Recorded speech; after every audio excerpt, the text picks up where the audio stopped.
Welcome to Trinity Wesleyan Church Online. We are glad to have you here today. I'm Pastor Aaron, and we know that God is speaking to you today and will continue to speak to you through His Word today. Please join us, and we'll begin in just a few moments. You can be rich, but if you're without God, what do you have? You have nothing. The Apostle Paul wrote to Timothy and said, instruct those that are rich in this world's goods, not to be proud. Don't fix your hopes on the uncertain things that money can buy. Fix your hope on God. Jesus said, seek ye first the kingdom of God and His righteousness, and all these things shall be added unto you. Put God first.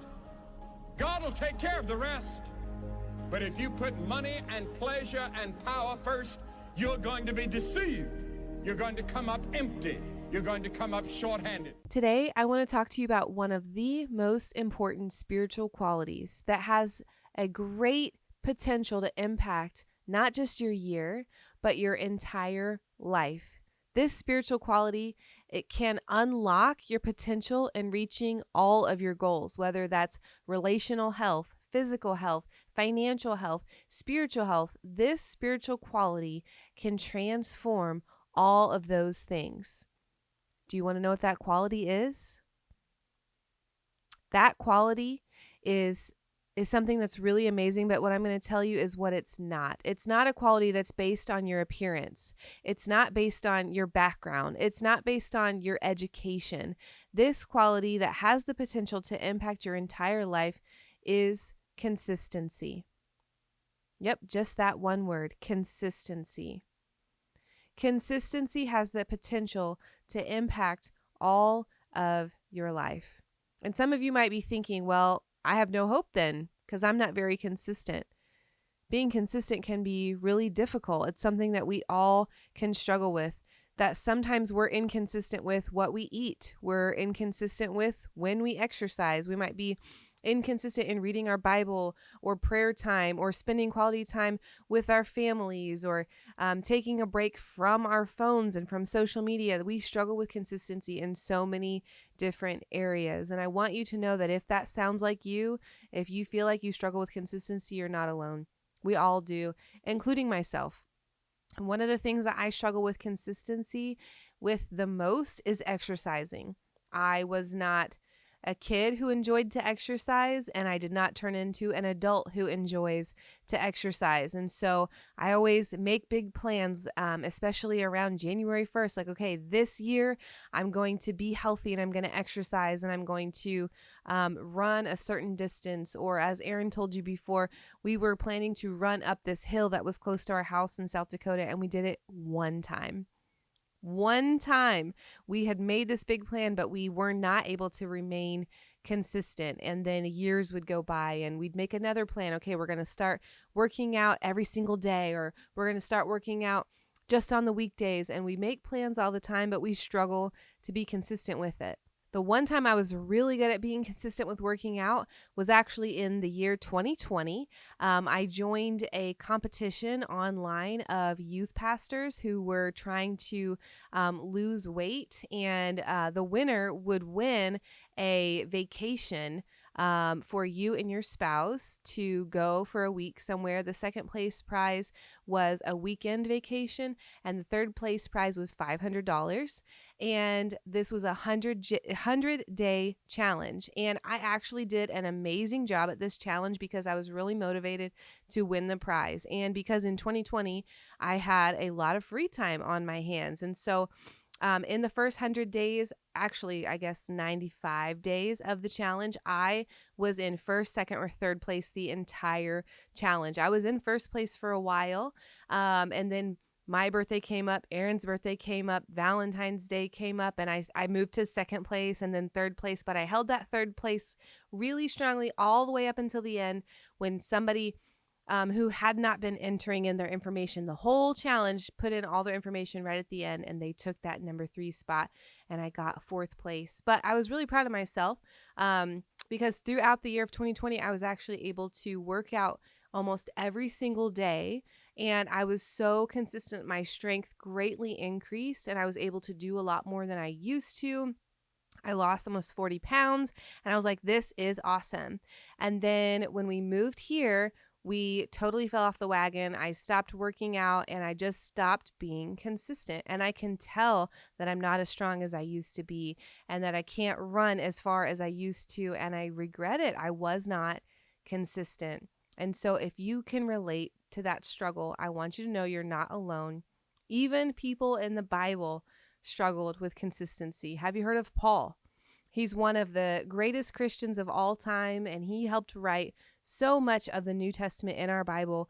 But even in Romans 7:15, he said that he doesn't really understand himself, and that he wants to do good things, but he struggles to do those good things. And there's bad things that he doesn't want to do, but he finds himself doing those things. So it's frustrating when we do that, but it's kind of nice to realize that we're not alone. So if you can relate to that, but you know that consistency matters, and you're trying to be more consistent and not just get stuck with having good intentions, but then falling short again and again, then this message is for you. And if you're new with us, if this is one of the first videos you've clicked on, here at Trinity Wesleyan and across so many other churches, we do a thing called sermon series where we talk about one idea for a few weeks at a time. And the series that we're in is called Pre-Decide, where we know that life throws so many decisions our way. And instead of waiting until we're in the moment to see if we hopefully make a good choice, we are pre-deciding that we're going to live life God's way, because we know that if we make a decision now, when the stakes are lower, when we're not under stress, when we're not tired, hungry, angry, or lonely, we can make good decisions now and we can live for God. And so instead of waiting until the moment, we are going to pre-decide to live life God's way. And so this week we are talking about pre-deciding that we are going to be consistent. And we are pre-deciding that we are going to rely on God for his help with being consistent. Because with God's help, I can be consistent. And that is true for you too. With God's help, you can be consistent. You can even type that in the comments. With God's help, I am consistent, because it's so important that we are going to pre-decide that. So why does consistency matter? Consistency matters because successful people do consistently what other people do occasionally. And we know that this is true because successful people, they are going to do what they know they need to do over and over and over again. People who struggle and who are not successful in their goals, they tend to only do those things every now and then, just when it feels right, when they have time. And this is what Aaron and I have been doing ever since we got married, even before that in college, with our health, with working out. We just did it whenever we had extra time, when we felt motivated, and we have not been consistent every day. And so what I want to do today is I want to show you what Scripture says and why consistency matters, because it is one of the ways that we can actually honor God and grow closer to him, like we talked about last week. So we're going to look at a Bible character from the Old Testament, and he was maybe one of the most consistent spiritual examples that we have in the Bible. And his name is Daniel, and he was consistent morally. He was consistent in all of his relationships. He was consistent spiritually, and he was consistent in his leadership. And he actually got noticed for his consistency. And so if you go all the way into the background and you look at his life around 605 BC, this was about 18 years after the evil Babylonians had destroyed Jerusalem. So these Babylonians came, and their government abducted a lot of young boys. And the goal for these abductions was they were going to find the best and the brightest of the Israelites, and they were going to take them and train them up in the way of Babylon so that they could be the next leaders of Babylon. And they wanted to indoctrinate them into the Babylonian way. And so they picked all these bright young men, and Daniel was one of those around the age of 12. And so they said, we're going to feed them our food. We're going to teach them our education. We're going to teach them our values. And then they can be these great leaders for our kingdom.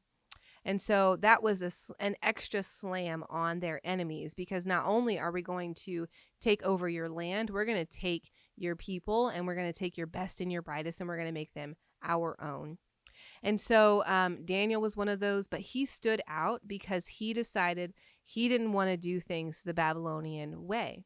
He was going to stay consistent with the way that God had trained him to do. And so he stood out not only to God's people, but even to the Babylonians. And the Babylonians who were there were getting jealous of Daniel. So they said, we're going to dig up some dirt on this guy. We're going to make him look not so great as everybody thinks that he is. And so they went to spy on him and to dig up dirt. And they maybe asked some of his old friends, or maybe some of his old girlfriends, or, they might look back at what he's posted on Twitter 7 years ago. Obviously, I know that I'm joking about that, but that's the kind of thing that they were trying to do. They were trying to dig up as much dirt on him as they could find. And shockingly, Daniel 6:4 says they couldn't find anything to criticize or condemn him. They couldn't get him to be canceled for anything. The Bible says that he was faithful, always responsible, and completely trustworthy. And I think those are some very powerful qualities. He was faithful, he was always responsible, and he was completely trustworthy. How do we get that kind of a reputation? How do we get some of those qualities in our life as well? We have to have consistency. And so these enemies who didn't want Daniel to get their job said the only way that we're going to get somebody like this who is so devoted to God is by attacking that very part of him. And so they went to the king and they said, we have this idea for you. You are awesome and everybody knows it. And so we think that you should be the only one that people pray to. And so how about for the next 30 days, you issue a decree that people can only pray to you and to no one else, to no other God, or they'll be thrown into the lion's den. And King Darius was like, yeah, I am pretty awesome. That sounds great. He signed the little thing, and this became a law that nobody was allowed to pray to anyone else, to any other god besides the king. Or they would be thrown in the lion's den. And so do you know what Daniel did? He heard the law and he continued to be faithful and consistent to God. Daniel 6:10 says that when Daniel learned that the law had been signed, he went home and knelt down as usual in his upstairs room with the window open toward Jerusalem. He prayed 3 times a day, just like he had always done, giving thanks to God. So Daniel just went and did what he always does. He always goes and prays to God 3 times a day. And so the people who were trying to get Daniel were very happy that he stayed consistent, and they went and told the king, this guy is praying to God, not to you. And so the king was upset about this because he knew who Daniel was. He knew that this was a great guy and he didn't want to kill him, but he also didn't want to look like an idiot in front of his supporters. So he decided to stick to his word, and he threw Daniel in the lion's den.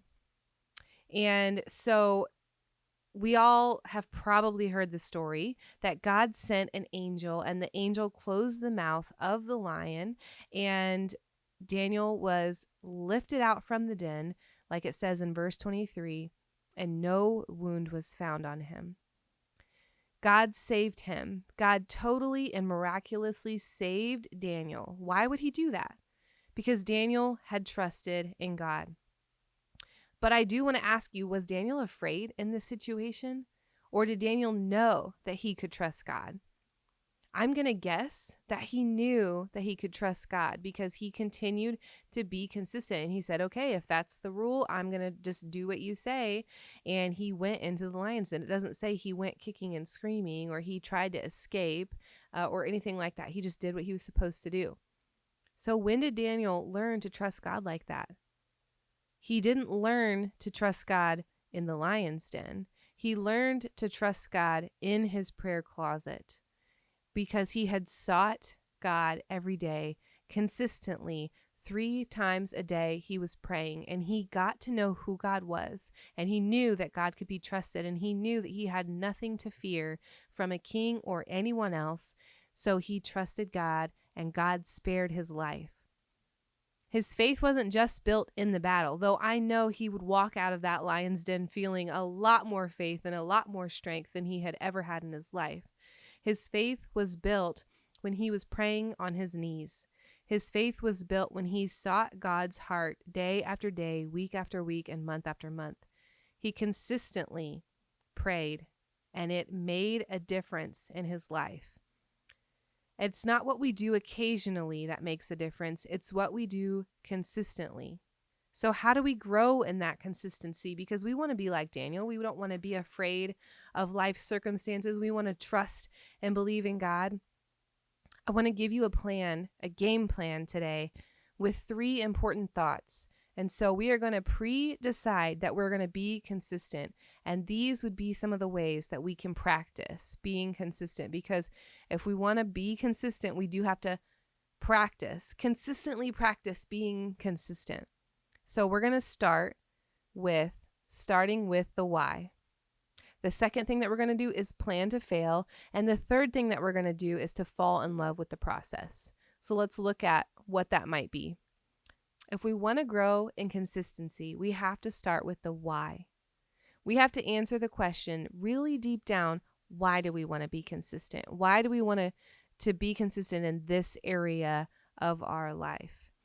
And it's not like Daniel was consistent to be a show off. He wasn't trying to show the Pharisees or to show his friends or to show the Babylonians like, hey, look how cool I am. I pray 3 times a day. That wasn't even something that they valued, but he valued it because he was devoted to God. His why do I pray even when people tell me not to, is because he was devoted to God. So what is your why? With the things that you want to be consistent with, why do you want to do them?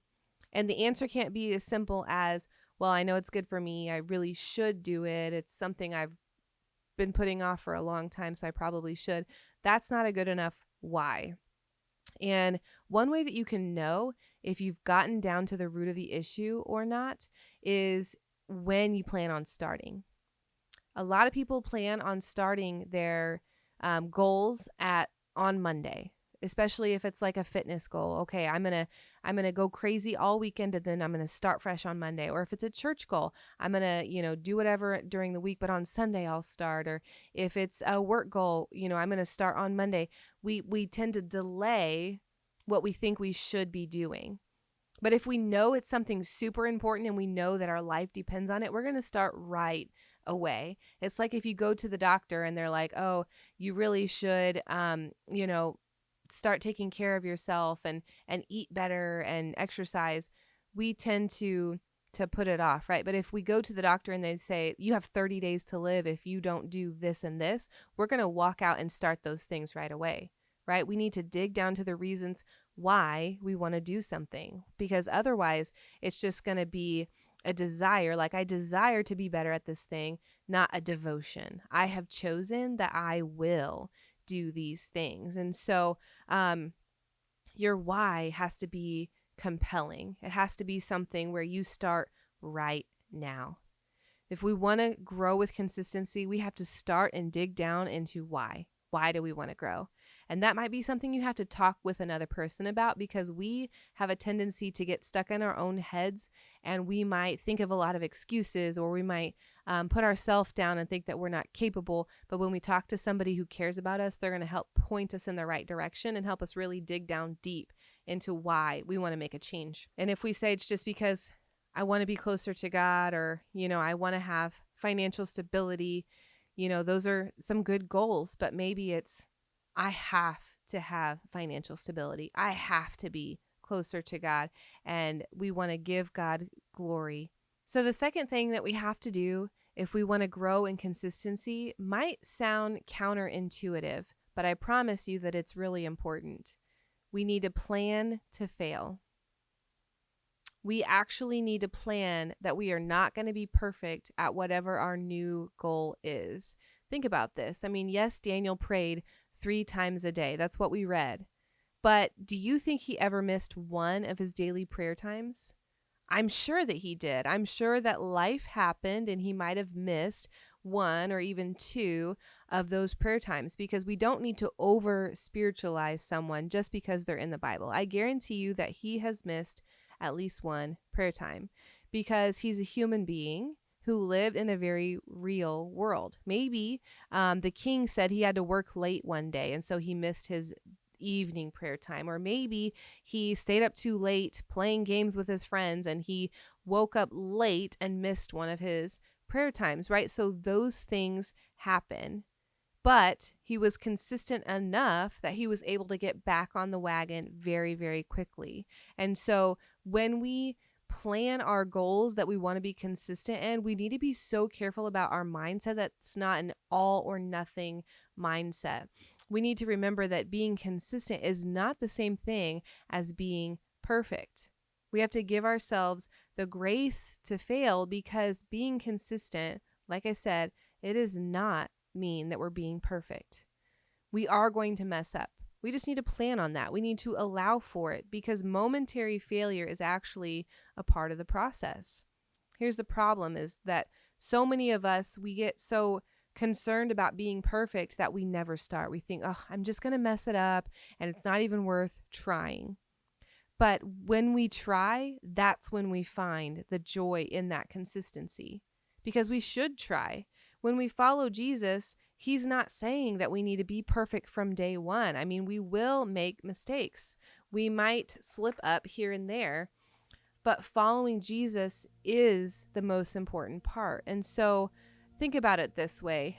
Think about someone who does karate or jujitsu or one of those kind of sports.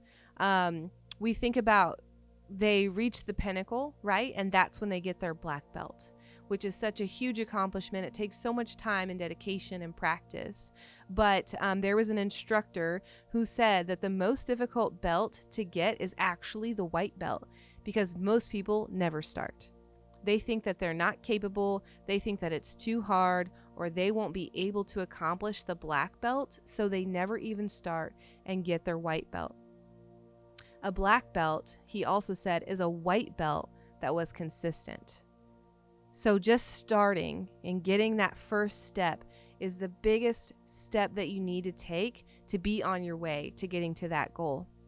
A black belt is just a white belt that never gave up. So knowing that, planning to fail, we're going to accept the fact that we will make mistakes and that that's okay, because that leads us into part number 3, which is to fall in love with the process. It's so important that we remember whenever our goal is, we're not just successful when we achieve the goal in the future. We are successful when we honor God today. So if we're honoring God today with our goals, with our decisions, with our choices, we are on the right path. We're on the right trail. It's all part of the process. God doesn't want us to start our Christian life and then immediately be at the end of the process where we're perfect. We have great relationships with everybody that we know. We've, brought 700 people to be Christians, and everything we do is amazing. But all we have to do is start the process and stay on the path, because that path leads us to God. It helps us grow closer to God. We are in process all the time with what we're doing. It's only when we quit and we stop, we turn away from God, that we've stopped that process altogether. And so it's important to enjoy the journey, enjoy the growth, and realize that we will make mistakes, but we can continue to keep going. That's when you're successful, is when you're aiming to honor God and you're allowing him to transform you from the inside out.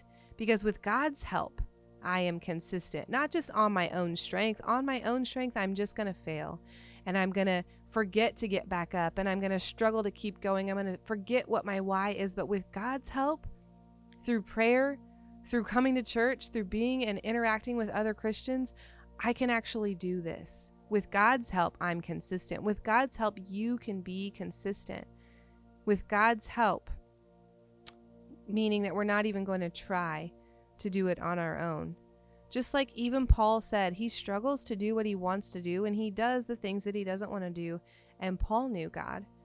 So if Paul can still be considered one of God's best, so can we. We can do this. We need to pre-decide that with God's help, whatever it is for you, that we are going to be consistent. Whether that's, paying an extra $50 off of our credit card every month, or whether that's giving up drinking soda, or whether that's being more careful with what we watch on TV, or whether that's being more intentional with our family time, or reading more, or praying more, whatever it is for you, I want you to think about that thing that's tugging on your heart right now that God might be saying, hey, I've been trying to talk to you about this for a while. That's probably the thing that he wants you to practice being consistent at. We're gonna be a devoted follower of Christ, and we're gonna pre-decide. So our decision's already made up in the future. We're gonna decide today what we're gonna do for God, what we're gonna do to honor God. We're gonna pre-decide that. And so that's my question for you today. Where is God calling you to be consistent? In what area of your life? Take a moment. Be open with yourself. You might even want to type it into the comments. You might want to text somebody and say, hey, will you hold me accountable with this? I'm trying to be consistent in blank. You fill in the blank for you. Maybe it's your words. Maybe it's your prayer time. Maybe it's your attitude. Maybe you want to get more sleep. Maybe you want to stop stressing so much and trust God. When your values are clear and your decisions are made ahead of time, these things get a little bit easier. So Daniel decided he was going to seek the Lord. What are we deciding that we're going to be consistent in? Let's plan it ahead of time. We will make mistakes, but we can do this with God's help. With God's help, may you honor him in your consistency, in the areas that bring him glory and that makes you more effective in this world at sharing God's love with other people. With God's help, we're going to pre-decide that with God's help, we can be consistent.